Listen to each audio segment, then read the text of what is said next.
This conference will now be recorded. Analgesic drug. So on the behalf of Life Science, I welcome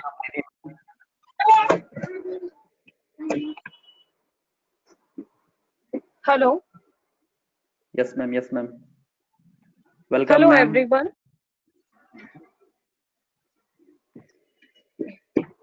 Yeah, Shivam, listening you.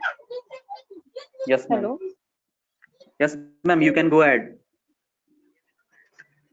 A very happy good morning to all the students. I think you all are present and listening my lecture. Hello. Yes, ma'am. Everyone is present, ma'am. Yeah. So myself, Nidhi Verma, working as a research scholar in the PG Department of Zoology. My specialization is actually the cytogenetics, on which I am working is the genotoxicity. With I have a 4 years experience as a Shivam have already notified you all. So today I want to start the topics as I have chosen the genetics. So all the students who are present here, they all are acquainted with the term. ठीक है, आप लोग जो है ये इस term से सभी लोग जानकारी में है, क्योंकि मैक्सिमम जो स्टूडेंट्स हैं वो आप लोग या तो बीएससी बैकग्राउंड से है या तो उन्होंने बीएससी कर चुका है, ठीक है, या तो आप लोग पीजी से हैं।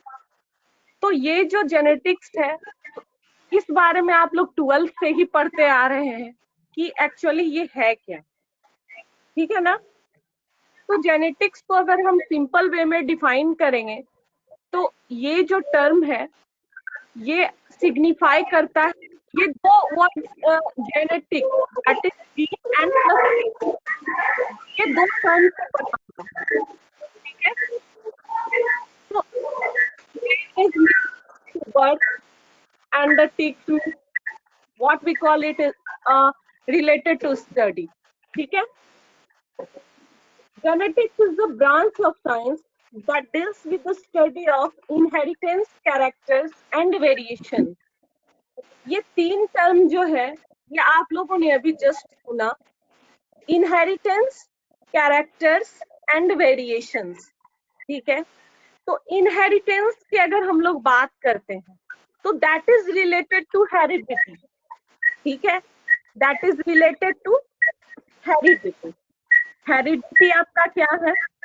It is the mechanism of transmission of characters, ठीक है, it is the mechanism of transmission of characters, resemblance as well as differences from parental to offspring. ये जो मैंने जो भी कहा अगर सिंपल वे में आप लोग कहेंगे तो अगर बच्चा, ठीक है, या मान लो कि हम ही लोग हैं, हम लोग इंसान, हमारे जो पेरेंट्स हैं दे आर ह्यूमन, ठीक है, तो दे आर एलाइक मीन्स वो लोग एक जैसे हैं, मतलब हम लोग एक प्रॉपर स्पीसीज को बिलोंग कर रहे हैं कि हम लोग ह्यूमंस हैं।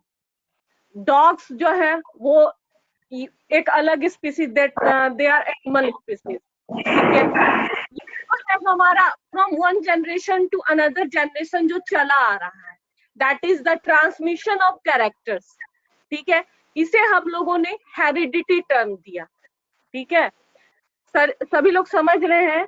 और अब बात आती है वेरिएशंस के बारे में, तो वेरिएशंस में आप ये देखिएगा ये एक तरह का डिफरेंसेस है, ठीक है। डिफरेंसेस का मतलब क्या कि हम लोग देखेंगे कि मान लो कि अभी कोई भी आप खुद से ही कंपेयर कर सकते हो, ठीक है, कि हाँ आपके पेरेंट्स जो है मान लो कि माता पिता है, आप उनके बच्चे हो, लेकिन आप सेम टू सेम कंप्लीटली आप 100% उनके तरह नहीं हो, ठीक है, 100% आप उनके जैसे नहीं मिल रहे हो। तो ये डिफरेंसेस जो है ये में भी हो सकता है मॉर्फोलॉजिकल और साइटोलॉजिकल, ठीक है। मॉर्फोलॉजिकल का मीन्स कि हाँ आपका थोड़ा बहुत कैरेक्टर हम लोग डीएनए से आइडेंटिफाई कर सकते हैं कि हाँ हम लोग उनके बच्चे हैं, ठीक है। कहता है ना कि पेरेंटेज के लिए हम लोग डीएनए फिंगरप्रिंटिंग करते हैं, तो जिससे ये पता चलता है कि हाँ हमारे माता पिता ये है, ठीक है। लेकिन यहाँ पे क्या होता है, ये वेरिएशंस जो है हम लोगों को साफ तौर पे दिखता है, ठीक है। ये आप देखिएगा कि अगर हमारे माता पिता का कुछ भी एग्जांपल्स ले सकते हैं कि कभी क्या हो गया कि डिफरेंस में ईयर में चेंजिंग, उसमें चेंजिंग, ठीक है। मॉर्फोलॉजिकल की जो हमें दिख रहा है, ठीक है। तो ये हमारा हो गया वेरिएशन। और जो कैरेक्टर्स हमारा ट्रांसमिट हुआ, that is the transmission of characters from one generation to another, तो वो हमारा हेरिडिटी हो गया। और वेरिएशंस क्या हो गया, ये कुछ अंतर हो गया। अंतर में भी इन मॉर्फोलॉजिकल जो हमें दिख रहा है, may be cytological, that is taking place inside हमारे बॉडी में जो भी, ठीक है, कि हम लोग कम्प्लीटली 100 के 100% नहीं मिल सकते उन लोगों की तरफ, ठीक है। तो ये दो चीजों के ये दो टर्म से जो है हमारा जेनेटिक्स बॉर्न हुआ है, ठीक है। That is the heredity and variations, ठीक है। इसी दो बेसिस पे जो है हमारा जेनेटिक्स जो है, जेनेटिक्स का जो पिलर है वो खड़ा हुआ है। अब हम बात कर रहे हैं कि जेनेटिक्स को डिफरेंट ब्रांचेस में, सब ब्रांचेस में बांटा गया है, ठीक है। तो ये आपका मे बी आप 3 पार्ट्स इसको ले सकते हैं, क्लासिकल जेनेटिक्स, जो कि हम शुरू से सुनते आ रहे हैं, ठीक है ना, कि जेनेटिक्स जो है ये आपका क्लासिकल जेनेटिक्स जो है, जिससे हम लोग सभी लोग अवगत हैं, जिसमें कि हम लोग मेंडेलियन प्रिंसिपल्स के बारे में पढ़ते हैं, ठीक है। John Gregor Mendel. अब जब हम जेनेटिक्स की बात करेंगे तो मेंडल को हम लोग कैसे भूल सकते हैं, है ना। तो उनका कंट्रीब्यूशन जो है हमारे जेनेटिक्स में, अनुवांशिकता में, यानी कि इसके स्टडी में जो है उनका एक बहुत बड़ा योगदान रहा। उन्होंने ही इस चीज की नींव डाली थी, ठीक है ना। जो भी हाइब्रिडाइजेशन एक्सपेरिमेंट उन्होंने पी पर किया, जो कि फर्दर आज भी हम लोग उसी रेशियोज को मान रहे हैं और उसे एक जेनेटिक्स का इम्पोर्टेंट ब्रिक्स मान करके चलते हैं, ठीक है। तो वो हमारा आ गया आपका क्लासिकल जेनेटिक्स, ठीक है। इसमें आप लिंकेज पढ़ते हैं, फिर आप सेक्स डिटर्मिनेशन पढ़ते हैं, और फिर बहुत सारे चीज है, बहुत सारे टर्म्स है, codominance, incomplete dominance, lethal genes, alleles, ये सारे टर्म्स जो है आपको वो जेनेटिक्स, क्लासिकल जेनेटिक्स के अंदर आपको दिखेंगे, ठीक है। सेकेंड में हम आते हैं मॉलिक्यूलर जेनेटिक्स, ठीक है। मॉलिक्यूलर जेनेटिक्स जो है आपका, ये भी हम लोग कहते हैं ना कि अच्छा जेनेटिक्स में क्या क्या होता है। सबसे पहले इन चीजों को समझना है, इसलिए मैंने आज इंटर क्लास ऑर्गेनाइज किया है, ठीक है। तो हमने मॉलिक्यूलर को भी हम लोग मान लेते हैं ये तो जेनेटिक्स का ही पार्ट है। नहीं, जेनेटिक्स का 3 सब डिवीजन है, हमेशा से याद रखिएगा। Classical genetics, molecular genetics and third जो है आपका इवोल्यूशनरी जेनेटिक्स, ठीक है। कई लोग कंफ्यूज हो जाते हैं कि हमारा जो डीएनए आरएनए है, डीएनए आरएनए के बारे में भी पढ़ रहे हैं, तो ये भी हमारा जेनेटिक्स है। प्लस मेंडल के बारे में जो भी मेंडेलियन प्रिंसिपल पढ़ रहे हैं, law of dominance, segregation, independent assortment, ये सारा कुछ जो है हमारा जेनेटिक्स ही है। तो नहीं, इसे हम लोगों ने 3 भाग में बांट दिया है। तो क्लासिकल जेनेटिक्स के अंदर जो है आपका, फिर से रिपीट कर रहे हैं, दैट इज लिंकेज हो गया, सेक्स डिटर्मिनेशन हो गया, कोड डोमिनेंस हो गया, ठीक है। उसका फिर आपका जो फर्दर रेशियोज आता है वो आपका क्लासिकल जेनेटिक्स के अंदर आ गया।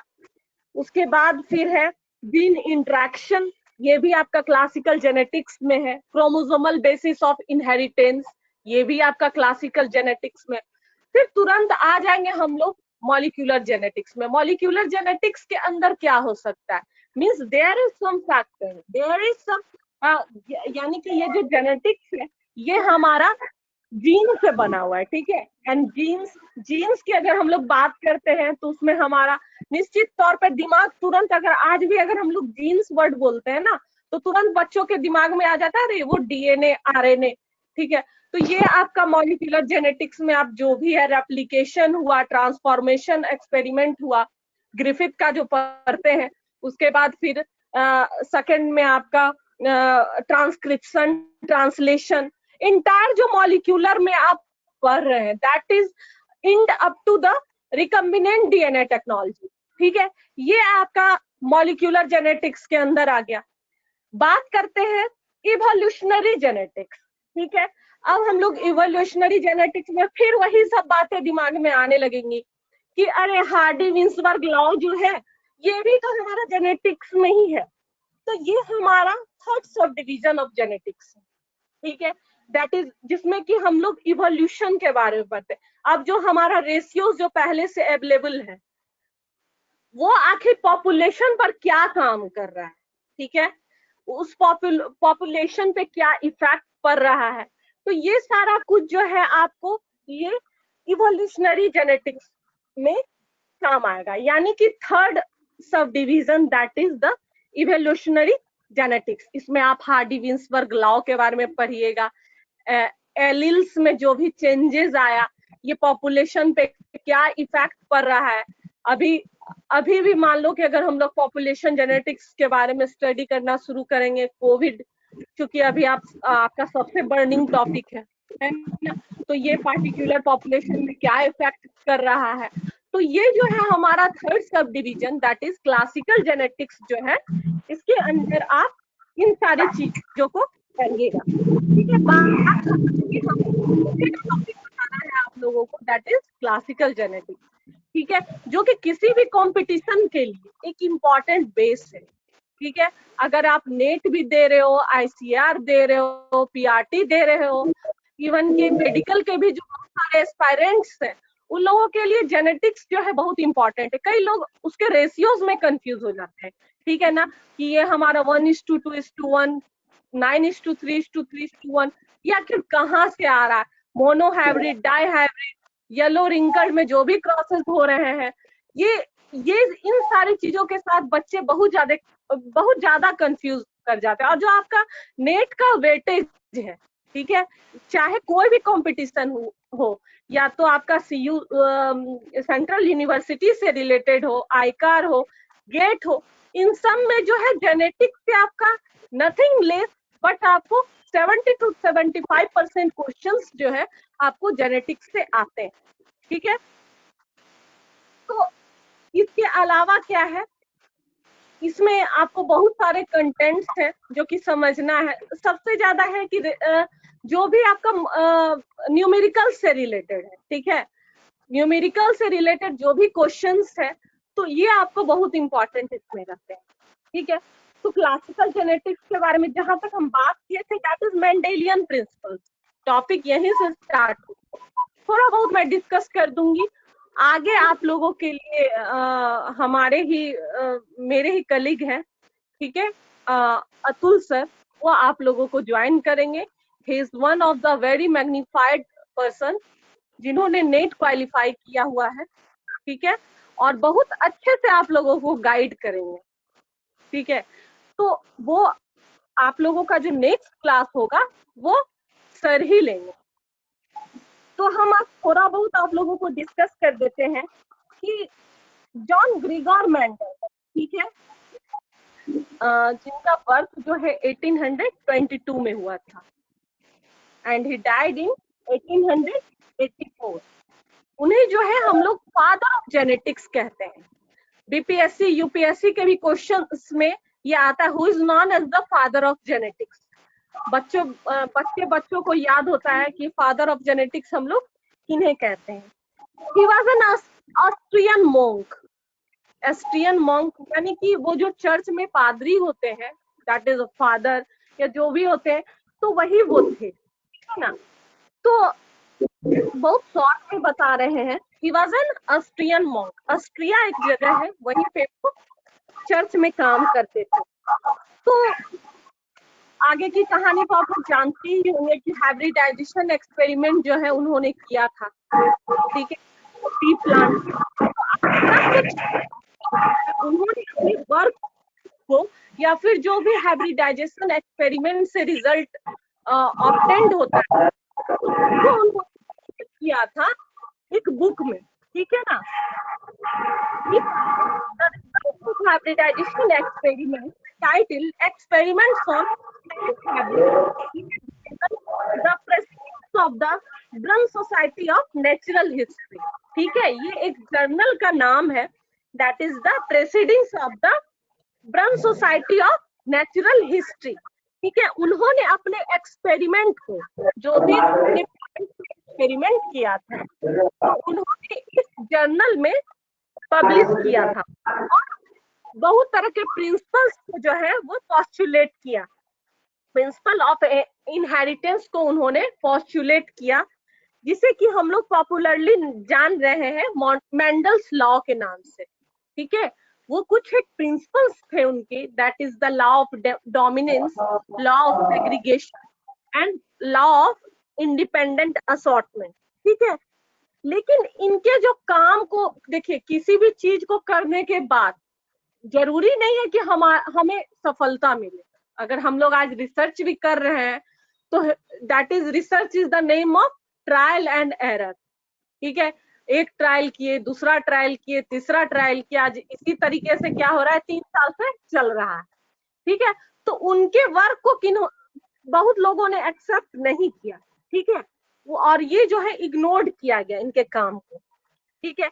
लेकिन 1900 में जो है, 1900 में ये जो 1856 में उन्होंने अपने काम को एक बुक में पब्लिश, एक जर्नल में पब्लिश किया था, that is the hybridization experiment titled experiment on plant hybrids in a journal the proceedings of the Brunn society of natural history. Hybridization experiment के नाम से एक जर्नल में उन्होंने पब्लिश किया था 1856 में, ठीक है, 1856 में पब्लिश किया था। लेकिन उसके बाद क्या है, उनके काम को जो है सराहा नहीं गया।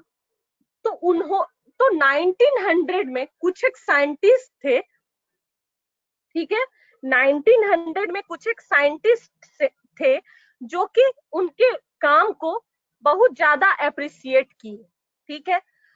तो ये 3 बायोलॉजिस्ट थे जिनका नाम है ह्यूगो डेवरिज, जो कि हॉलैंड से मतलब ये बिलोंग करते थे। सेकंड में है कार्ल कॉरेंस, जो कि जर्मनी से बिलोंग करते थे। एंड थर्ड जो है एरिक सेमार्क, जो कि ऑस्ट्रिया से बिलोंग करते थे। ये त्रिमूर्तियों ने उनके काम को सराहा, ठीक है। ये 3 साइंटिस्ट जो थे 1900 में, ये 3 साइंटिस्ट जो है कार्ल कॉरेंस, एरिक सेमार्क एंड ह्यूगो डेवराइज, ठीक है। ये ह्यूगो डेवराइज जो है, मुझे लगता है आप लोग शायद एक्वाइंट होंगे उनके नाम से, उन्होंने म्यूटेशन थ्योरीज दिया था, ठीक है। तो ह्यूगो डेवराइज जो थे वो हॉलैंड से बिलोंग करते थे। कार्ल कॉरेंस जो है जर्मनी से बिलोंग करते थे। एंड एरिक सेमार्क जो है वो सेम जगह जहां से मेंडल बिलोंग करते थे, वो एरिक सेमार्क जो है ऑस्ट्रिया से बिलोंग करते थे। तो 1900 में जो है उन्होंने, इन तीनों ने उनके वर्क को सराहा, ठीक है। उसके बाद जो है मेंडल ने स्टैटिकल स्टडी किया और he discovered that individual traits are inherited as discrete factors, ठीक है। ये जो फैक्टर्स टर्म्स आता है ये उन्होंने ही दिया। He discovered that individual traits are inherited as discrete factors which retain their physical identity, और लेटर जो है इस फैक्टर्स को हम लोग जीन्स के नाम से जानते हैं, ठीक है। और ये जीन्स टर्म्स जो है वो भी एक साइंटिस्ट का ही दिया हुआ है, दैट इज डेनिस बॉटनिस्ट थे। वो डेनिस के एक बॉटनिस्ट थे जिनका नाम है विलियम जॉहानसन, ठीक है। तो 1909 में जो भी मेंडल ने फैक्टर्स करके डिनोट किया था कुछ एक जेनेटिक मटेरियल को, कुछ एक कंस्टिट्यूएंट्स को, तो उन्होंने 1909 में उस टर्म को जीन्स का नाम दिया। तो किस साइंटिस्ट ने दिया था, दैट इज विलियम जॉनसन ने, ठीक है। तो जीन को हम लोग, जीन में भी defined as the unit of heredity, ठीक है। इसे हम लोग हेरिडिटी का एक यूनिट मान सकते हैं, जो कि दैट में influence the outcome of organism traits. ठीक है, यानी कि ऑर्गेनिज्म के कैरेक्टर्स को ये जो है इन्फ्लुएंस करता है। ठीक है, तो ये था आपका थोड़ा बहुत मैंने शॉर्ट में ही बताया है कि किस तरह से जेनेटिक्स की शुरुआत हुई। उससे पहले भी बहुत सारी थ्योरीज आई थी, जर्मप्लाज्म थ्योरी एविसमैन ने दिया था, फिर बहुत सारा थ्योरीज ऐसा आया जो कि बता रहा था कि हाँ मे बी इस वजह से जो है लोगों का कैरेक्टर एक दूसरे से मिलता है। लेकिन जो आपका बेसिक है which is related to classical genetics, that is the Mendelian principle. ठीक है, तो यहीं से इसका स्टार्टिंग होता है। आगे जो है आपका नेक्स्ट थर्सडे को सर प्रोसीड करेंगे। I think that Atul is connected ना? शिवम, हेलो हेलो हेलो, हाँ ma'am, everyone hello. Is listening? हाँ हाँ, अतुल कनेक्टेड है? Atul sir, are you there? अगर अतुल सर आप हैं तो अपना माइक को अनम्यूट कर लीजिए, और अगर कुछ शेयर करना चाहते हैं स्टूडेंट्स के साथ तो प्लीज शेयर कीजिए।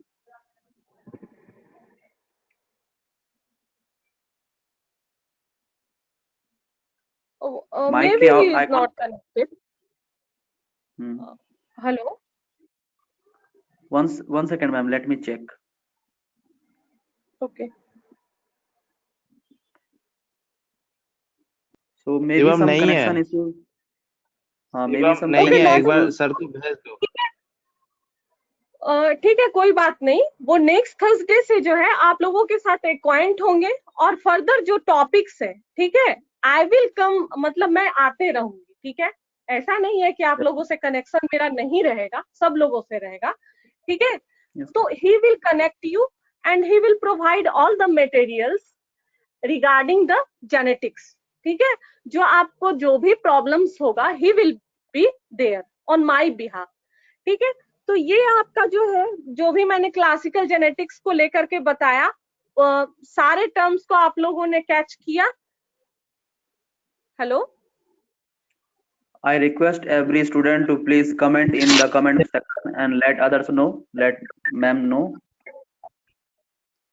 Yes, ma'am, we were able to listen. What's your Students name? are not allowed. Students are not allowed to unmute their mic. They are only allowed to comment in comment section. ठीक है, तो ये आज आपका आप लोगों का first intro class था। ठीक है, तो इसमें मैंने जो थोड़ा बहुत बेसिक चीजें थी वो बता दी है। ठीक है, आगे आप लोग जो कंपटीशन का प्रिपरेशन कर रहे हैं वो बुक्स रिकमेंड कीजिए। इंडियन राइटर्स की बुक है, ऑलरेडी अवेलेबल है। नहीं तो आप लोग ये आप जेनेटिक्स की जो फॉरेन राइटर्स की बुक है वो आप रिकमेंड कर सकते हैं। ठीक है, सिमोन्स एंड स्नूस्टैट, ठीक है, ये रिकमेंड कर सकते हैं। इसके अलावा भी और भी बहुत सारी बुक्स हैं एस चांद की, तो आप रिकमेंड कीजिएगा, प्रैक्टिस कीजिए। ठीक है, क्वेश्चंस का जो भी और जो भी प्रॉब्लम होगा तो वो फिर फर्दर डिस्कस किया जाएगा। ठीक है, thank you very much ma'am, thank you Nidhi ma'am. आपने बहुत ही अच्छे तरीके से और सिंपल वे में आज और एक छोटा सा बेसिक क्लास रखा बच्चों के लिए, और मैं उम्मीद करता हूं कि बच्चों को बहुत ही अच्छी तरीके से समझ में आया होगा कि किस तरह से जेनेटिक्स की स्कोप और इम्पोर्टेंस है।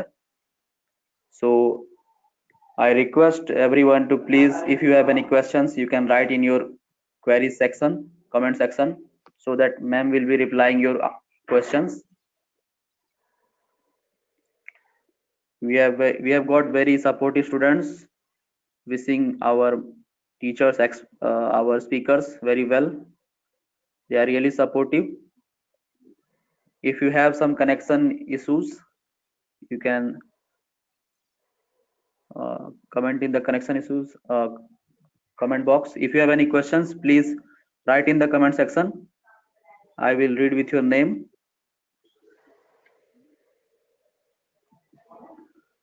Sunidhi Sharma is asking, ma'am, which book would you recommend for genetics? I will firstly recommend कि अगर आप लोग बेसिक पहले जानना चाह रहे तो तुरंत फॉरेन राइटर्स की बुक को मतलब अप्रोच मत कीजिए, ठीक है। एस चांद की बुक आती है जेनेटिक्स की, पीके वर्मा, वीएस अग्रवाल, ठीक है। तो वो आप इंडियन राइटर पहले लीजिए, बेसिक समझिए, उसके बाद फिर देन आप सीमॉन्स जो है आप लोगों के लिए जेनेटिक्स के लिए बेस्ट है, ठीक है, फॉर एनी कंपटीशन। तो फर्स्ट मैं किसी भी स्टूडेंट को फर्स्टली यही रिकमेंड करूंगी कि आप लोग जो है फर्स्ट में इंडियन राइटर्स की बुक लीजिए, उसको रीडिंग कीजिए, ठीक है ना। 1 से 2 बार रीडिंग कीजिए, सिंपल टर्म्स को समझिए, उसके बाद फर्दर रिफाइंड करके जो भी बातें आएगी उसको आप इलेबोरेट करके नेक्स्ट जो है फॉरेन राइटर्स की बुक है, और सीमॉन से अच्छी जेनेटिक्स की कोई भी बुक नहीं हो सकती है। एक लेविन्स की भी आती है, जीन्स जीन्स करके लेविन्स की एक बुक आती है, वो भी अच्छी है, but I will recommend firstly S Chand and second Snustad and Simmons. And the next question is, Hiranya is asking, ma'am, how did the idea of dividing genetics into 3 categories came? हाँ, repeat करो Shivam. How did the idea of dividing genetics into 3 categories came? मतलब ये idea कैसे आया genetics को 3 category में divide करने के लिए? देखिए, ये 3 कैटेगरी को डिवाइड करने का आइडिया जो है मुझे सिंपल, क्योंकि आप लोग शिवम, आर्घ्यादीप, आप लोग सब जानते हैं कि मुझे सिंपल मतलब कम्प्लेक्स चीजों को सिंपल करने में बहुत मतलब कम्प्लेक्स चीजों को सिंपल फॉर्म में लाने में बहुत मजा आता है ना। मॉलिक्यूलर मैंने ऑलरेडी पहले भी बताया हुआ है आप लोगों को, ठीक है ना। तो अगर ये 3 पार्ट में हम लोग डिवाइड करते हैं तो एडवांटेज जो है स्टूडेंट्स के लिए रहेगा। अगर हम क्लासिकल लेते हैं, क्लासिकल जेनेटिक्स के बारे में अगर बात, अगर तीनों को अगर मिला दोगे तो ये जो है ये बहुत हार्ड हो जाएगा आप लोगों के लिए, ठीक है ना। तो हम लोग 3 पार्ट में इसको डिवाइड कर देंगे, इवन की कंपटीशन के लिए भी, ठीक है ना, कि अगर कंपटीशन का भी प्रिपरेशन कर रहे हैं तो एक पोर्शन हम लोग लेकर के चलेंगे क्लासिकल जेनेटिक्स। तो क्लासिकल जेनेटिक्स में हम लोग एक लिमिट बांध लेंगे कि हाँ हम लोग मेंडल प्रिंसिपल से उठाए और लास्ट में जो है हार्डी विंसवर्थ प्रिंसिपल पे ला करके खत्म कर देंगे। तो ये पोर्शन हमारा कंप्लीट हो गया क्लासिकल जेनेटिक्स का, ठीक है। फिर सेकेंड जो है मॉलिक्यूलर जेनेटिक्स में हम लोग कहाँ डीएनए से स्टार्ट करेंगे, डीएनए के ओरिजिन के बारे में, और उसके बाद लास्ट जो है हम लोग आरडीटी पे ला करके खत्म कर देंगे। सुनते जाइए, देखिए कितना इजी लगने लगता है, ठीक है। और थर्ड जो है नॉर्मली हम लोग इवोल्यूशन के बारे में पढ़ेंगे, जो भी डार्विन्स का थ्योरी है, नेचुरल सिलेक्शन, फिर anything related to Hardy Weinberg principle, anything related to जो भी अफेक्ट कर रहा है हमारे पॉपुलेशंस को, ठीक है। तो ये सारा कुछ जो है आप लोगों के सिंपल, आप लोगों को ताकि सिंपल हो सके कंटेंट्स, इस वजह से ये दिमाग में आया। और किसी अच्छे बुक में भी देखिएगा जो 3 पार्ट ऑलरेडी डिवाइड रहता है, बट बच्चे जो है इसको समझ नहीं पाते हैं, ठीक है। और नेक्स्ट क्वेश्चन है किंजल का, उन्होंने पूछा है, ma'am what are mutations? Mutations जो है वो आपका सडन हेरिटेबल चेंजेस है, ठीक है ना। Sudden, these are the mutations are the sudden inheritable changes, ठीक है, जो कि हमारे जीन्स में होता है, जो भी हमारे फेनोटाइप में होता है। तो मे बी म्यूटेशंस जो है आपका सर्टन म्यूटाजेन्स के वजह से होता है, म्यूटाजेन्स की वजह से, ठीक है ना। तो सर्टन फैक्टर्स, इन्वायरमेंटल फैक्टर्स के वजह से भी म्यूटेशन होता है, फिजिकल फैक्टर्स के भी वजह से म्यूटेशन होता है। तो सडन जो भी हमारा ऑलरेडी हम लोगों के पास जो फेनोटाइप है, जो हमारे पास, जो हमारे क्रोमोसोम्स में मौजूद है, उसमें थोड़ा सा भी चेंजिंग इधर उधर, may be due to the environmental factors, may be due to the chemical factors, may be due to the physical factors. तो इन सारी चीजों के वजह से जो भी हमारा चेंजेस आएगा उसे हम लोग म्यूटेशन कहेंगे, ठीक है। Yes, ma'am. And Sunidhi Sharma is asking, in which category population genetics belong? Population genetics will belong to the evolutionary genetics, ठीक है ना। हम लोग जो थर्ड ग्रुप में बनाए थे, जिसमें कि हार्डी विंसबर्ग लॉ के बारे में बता रहे थे, हार्डी विंसबर्ग प्रिंसिपल के बारे में बता रहे थे, वो जो है हमारा थर्ड कैटेगरी में होगा, ठीक है।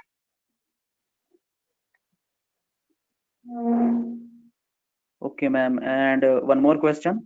Ma'am, what about iGenetics book for reference? मतलब बच्चे पूछ रहे हैं कि एक पर्टिकुलर बुक बता दीजिए जेनेटिक्स के लिए। देखिए, जेनेटिक्स के लिए जो है आप लोग एस चांद की बुक प्रेफर कीजिए, ठीक है ना।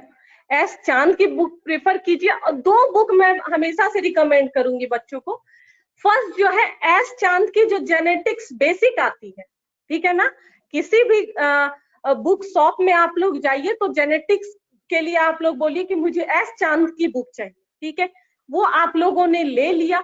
सेकेंड जो है आप लोग सीमोन्स ले लीजिए। मैं बार बार यही चीजों को रिपीट कर रही हूँ कि फर्स्ट जो है आप रीडिंग लीजिए इंडियन राइटर्स की बुक से। अदरवाइज जो लोगों के बीच में कॉन्सेप्ट बना हुआ है कि genetics is very hard, it is hard to compare the ratio, it is hard to study the everything, grasp whatever written in the book, ठीक है। तो ये चीज जो है, ये चीज बच्चों में नहीं आनी चाहिए, ठीक है ना। तो इस चीज के लिए दो बुक मैं हमेशा से रिकमेंड करूंगी। फर्स्ट जो है वो एस चांद की बुक है। सेकेंड जो है आप लोगों के लिए ये सीमोन्स की बुक है। ये दो बुक आप लोग ले आइए।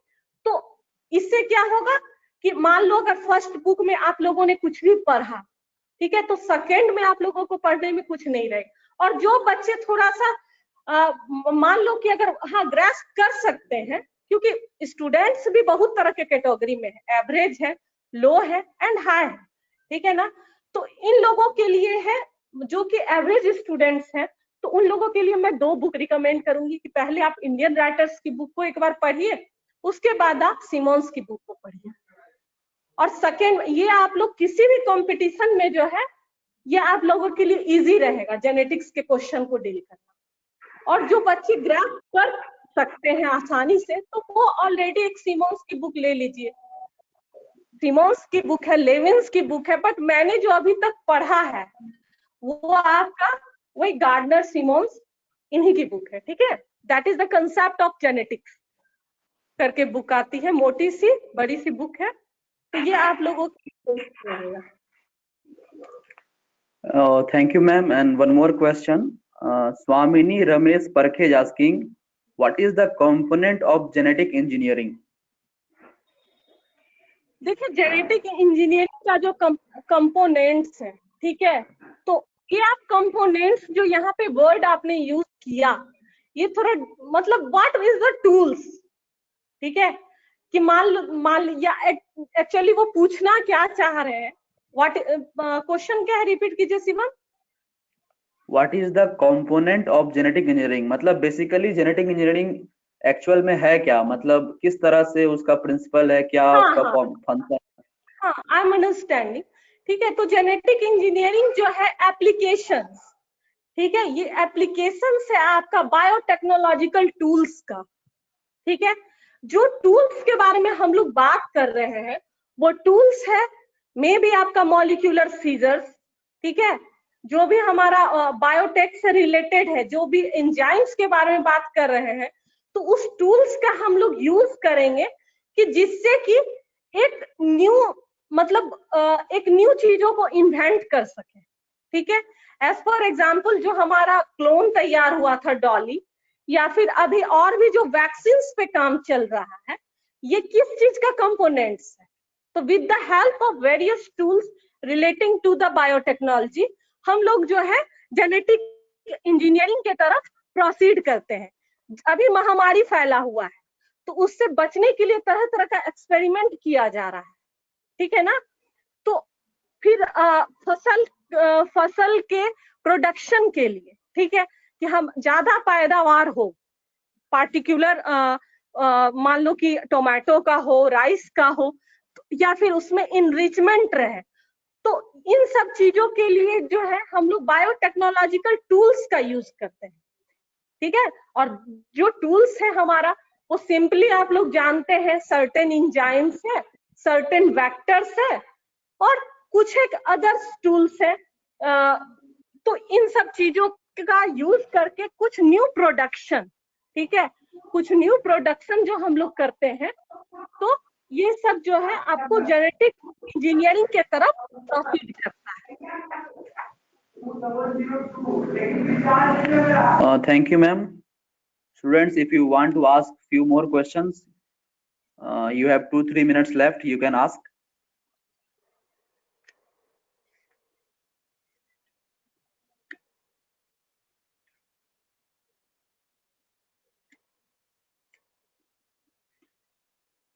We are about to close queries section.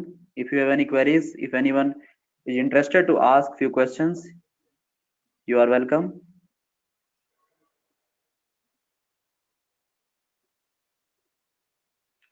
So after this class, after the lecture of ma'am, which is given by ma'am, we have attendance section.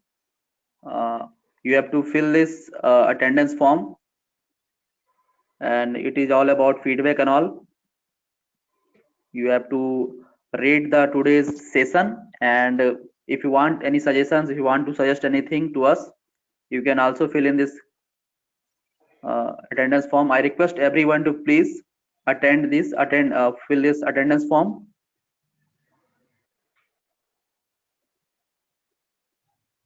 And thank you, Nidhi ma'am, for today's session. We are delighted to hear you. And as Nidhi ma'am has said, ma'am का थोड़ा सा research work चल रहा है, तो ma'am उसमें थोड़ा research paper में थोड़ा बिजी है, तो मैम के बिहाफ में, on the behalf of ma'am, Atul sir will be taking classes on similar subjects. So I request everyone to be connected with us. I hope you enjoyed today's introduction of ma'am and about genetics and genetic engineering. I request everyone to please fill this attendance sheet. And I have noticed that still we have got registered people more than 100, but only 50 to 60 students are attending. And as I noticed that many students are belongs to South India, they don't know Hindi. But let me tell you, today was just introduction class. So in the further classes, we will match up with both Hindi and English. So we have a few students from North India, East India, and we have few students from South India. So we'll be basically focusing on these two languages. And we have a few teachers from South India also. They will explain you in your languages also. So be connected with us. So it is a beauty, it is approx just among the beauty of social media of this webinar sessions to connect the people across the country. We have students, we have got registered students from across the country, and I request everyone to attend. You are not going to learn only subject things. We are going to also learn about cultures, about you can share your knowledges with students about your culture and everything. We will be also focusing all on development of students. So be connected with us. We are about to organize few more sessions, and I also request to attend today's evening class, another session by Vinay sir, microbiology he will be teaching. So I request everyone to attend this, fill this attendance form.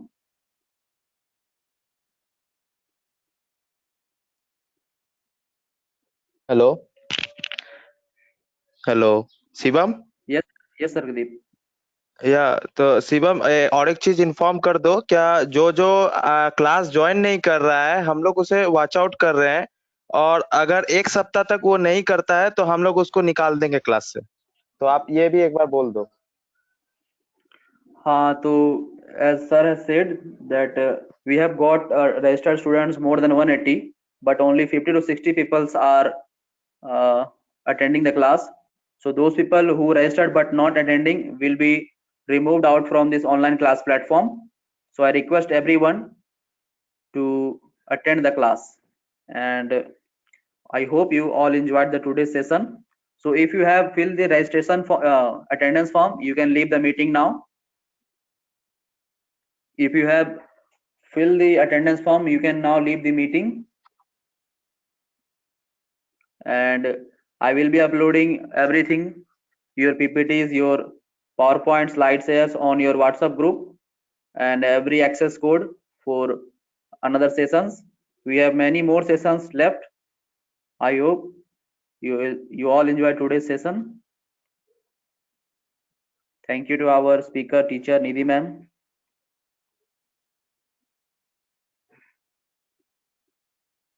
If you have filled the attendance form, you can leave the meeting, and please attend the today's evening class on microbiology by Vinay Nahar sir. He will be teaching about microscopy.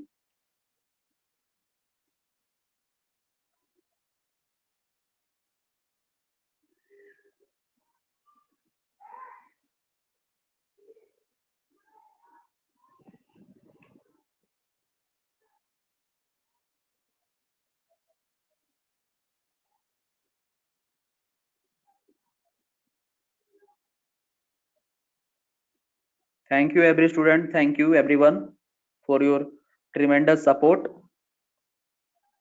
We have got the enthusiastic team, Argdeep, Amit, Diksha, everyone. We are really working hard to make you feel benefited.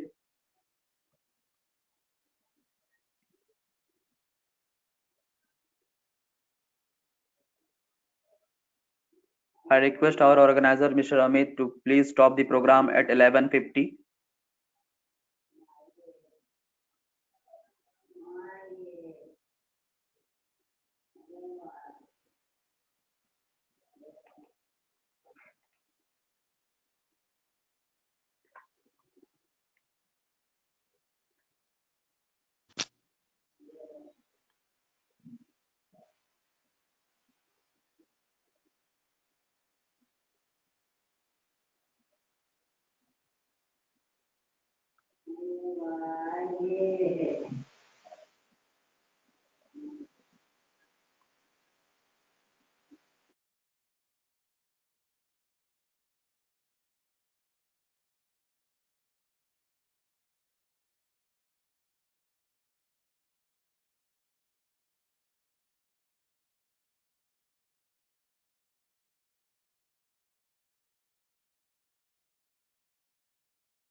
I request Mr. Amit to please stop the program now. You can now stop. Many students have already left the meeting.